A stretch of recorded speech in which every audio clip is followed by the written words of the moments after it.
দক্ষিণ আফ্রিকায় ঘরোয়া টি-20 টুর্নামেন্ট এসএ টি-20 নিলামে নাম লিখিয়েছে বাংলাদেশের 14 ক্রিকেটার।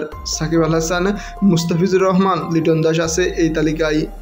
9 সেপ্টেম্বর এসএ টি-20-র 2025-26 মৌসুমের নিলাম হবে। নিলামে তোলা হবে মোট 541 জন ক্রিকেটারকে। সাকিব, মুস্তাফিজ, লিটন ছাড়া বাকি 11 জন বাংলাদেশি ক্রিকেটার হলেন তানজিম হাসান, তানজিদ হাসান, মেহেদী হাসান মিরাজ, শামীম হোসেন, তৌহিদ হৃদয়, হাসান মাহমুদ, জাকের আলী, তাইজুল ইসলাম, শরীফুল ইসলাম ও নাহিদ রানা। মোট 241 জন বিদেশি খেলোয়াড় নিলামে উঠবে, তবে সর্বোচ্চ বিক্রি হবে 25 জন। অন্যদিকে নিলামে 59টি জায়গার জন্য নিলামে উঠবে 300 জন পটিয়া ক্রিকেটার।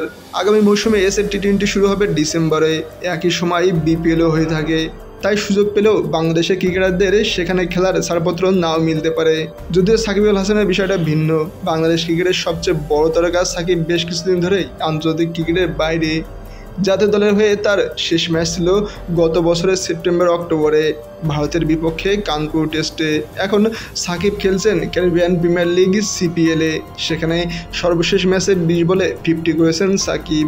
সম্প্রতি কানাডার নতুন ফ্র্যাঞ্চাইজি টি10 টুর্নামেন্টে কানাডা সুপার 60-তে নাম লিখিয়েছে সাকিব।